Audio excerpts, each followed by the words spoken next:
आप नौकरी करने वाले हों या बिजनेसमैन, बुढ़ापे से सभी को गुजरना होता है।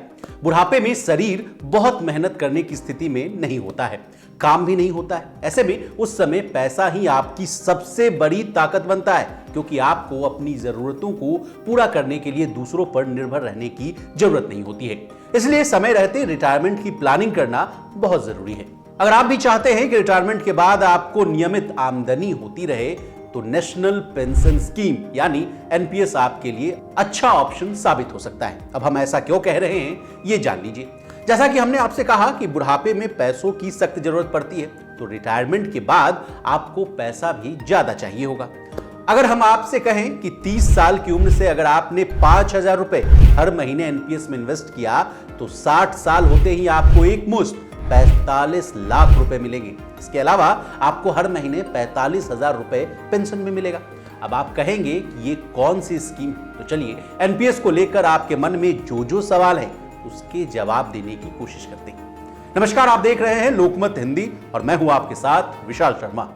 सबसे पहले एनपीएस क्या होता है ये जान लीजिए। नेशनल पेंशन स्कीम यानी एनपीएस एक रिटायरमेंट सेविंग अकाउंट है, जिसे भारत सरकार ने 1 जनवरी 2004 को लॉन्च किया था। इस तारीख के बाद ज्वाइन करने वाले सभी सरकारी कर्मचारियों के लिए ये योजना अनिवार्य कर दी गई थी, लेकिन साल 2009 के बाद से इस योजना को प्राइवेट सेक्टर में काम करने वाले लोगों के लिए भी खोल दिया गया, जिसके चलते प्राइवेट सेक्टर में काम करने वालों कोई भी कर्मचारी जिसकी उम्र 18 साल से लेकर 70 साल के बीच है, अपनी मर्जी से इस योजना में शामिल हो सकता है। अब अकाउंट को खुलवाने के फायदे क्या क्या हैं, ये भी जान लीजिए। 5,000 के निवेश से आपको 45 लाख एक मुश्त और 45,000 रुपए महीने का पेंशन मिलेगा। कैसे मिलेगा ये मोटा माल, उदाहरण के तौर पर एग्जाम्पल के रूप में समझिए।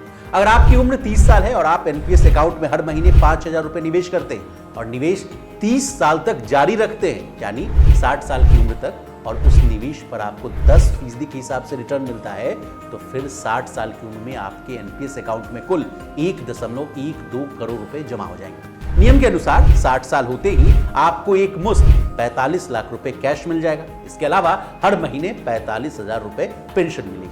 बता दें, 30 साल तक आपने जो 5,000 रुपए महीना दिया, उसका हिसाब 18 लाख रुपए ही बैठता है, यानी आपका 18 लाख का निवेश 30 साल में 1.12 करोड़ रुपए हो जाएगा। ये तो हुई ना फायदे वाली बात। अब आपके मन में ये सवाल जरूर आ रहा होगा कि ये खाता खुलवाए कैसे भाई। चलिए आपकी इस परेशानी को भी दूर करने की कोशिश करते हैं। कोई भी भारतीय नागरिक जिसकी उम्र 18 साल से 70 साल के बीच है, इस अकाउंट को खुलवा सकता है। आप किसी भी बैंक में एनपीएस अकाउंट खुलवा सकते हैं। मैच्योरिटी के बाद आप एनपीएस में से 60% पैसा निकाल सकते हैं, यानी कि 60 साल की आयु के बाद कोई व्यक्ति एनपीएस में कुल जमा राशि में से 60% अमाउंट बिना किसी टैक्स के निकाल सकता है। एनपीएस अकाउंट कितने तरह का होता है ये भी जान लीजिए। एनपीएस में 2 तरह के अकाउंट होते हैं, टियर 1 और टियर 2। दरअसल 60 साल की उम्र तक टियर 1 से फंड विड्रॉल नहीं किया जा सकता है। वहीं टियर 2 एनपीएस अकाउंट एक सेविंग अकाउंट की तरह काम करता है, जहां से ग्राहक या कस्टमर अपनी जरूरत के हिसाब से पैसा निकाल सकते हैं। अगला प्रश्न आपके मन में यह आ रहा होगा कि एनपीएस में कितना और कैसे निवेश कर सकते हैं, ये भी बता देते हैं। एनपीएस खाते में मंथली या फिर सालाना निवेश की सुविधा मिलती है। आप एनपीएस में 1,000 रुपए महीने से निवेश की शुरुआत कर सकते हैं, जिसे आप 70 साल की उम्र तक चला सकते हैं। एनपीएस निवेश पर 40% एन्युटी खरीदना जरूरी है, जबकि 60% रकम 60 साल के बाद एक मुश्त निकाल सकते हैं। एनपीएस अकाउंट खुलवाने से क्या मुझे टैक्स में छूट मिलेगा, ये भी सवाल आपके मन में आ रहा होगा। इसका जवाब है हाँ। एनपीएस में निवेश पर आप सालाना 50,000 रुपए तक का अतिरिक्त टैक्स छूट का लाभ पा सकते हैं। आयकर कानून की 80CD 1B धारा के तहत आप एनपीएस में की जाने वाली बचत पर 80C के अतिरिक्त टैक्स का लाभ उठा सकते हैं। यानी आसान भाषा में कहें, अगर आप एनपीएस में निवेश करते हैं तो फिर इसमें 50,000 रुपए तक निवेश अलग से आयकर छूट के दायरे में आ जाएगा। इस तरह आप 80C को मिलाकर कुल 2 लाख रुपए तक के निवेश पर टैक्स छूट का फायदा उठा सकते हैं। अंतिम सवाल आपके मन में यह आ रहा होगा कि क्या यह सेफ है। इसका जवाब है बिल्कुल हाँ। एनपीएस को पेंशन फंड नियामक और विकास प्राधिकरण यानी पीएफआरडीए की ओर से चलाया जाता है, जिसके कारण ये काफी सेफ है। इसकी लोकप्रियता को देखते हुए पिछले कुछ सालों में एनपीएस अकाउंट बड़े पैमाने पर खुले। अब जाते जाते आपकी और मदद कर देते हैं। असल में एनपीएस अकाउंट को आधार या पैन कार्ड की मदद से घर बैठे भी ओपन किया जा सकता है। अब ये कैसे होगा, ये भी भी जान लीजिए। आधार के जरिए एनपीएस अकाउंट ओपन करने का स्टेप वाइज प्रोसेस समझ लीजिए। सबसे पहले नेशनल पेंशन सिस्टम ट्रस्ट की जो वेबसाइट है, जो आपको अभी आपकी स्क्रीन पर दिख रही होगी, उस पर जाएं।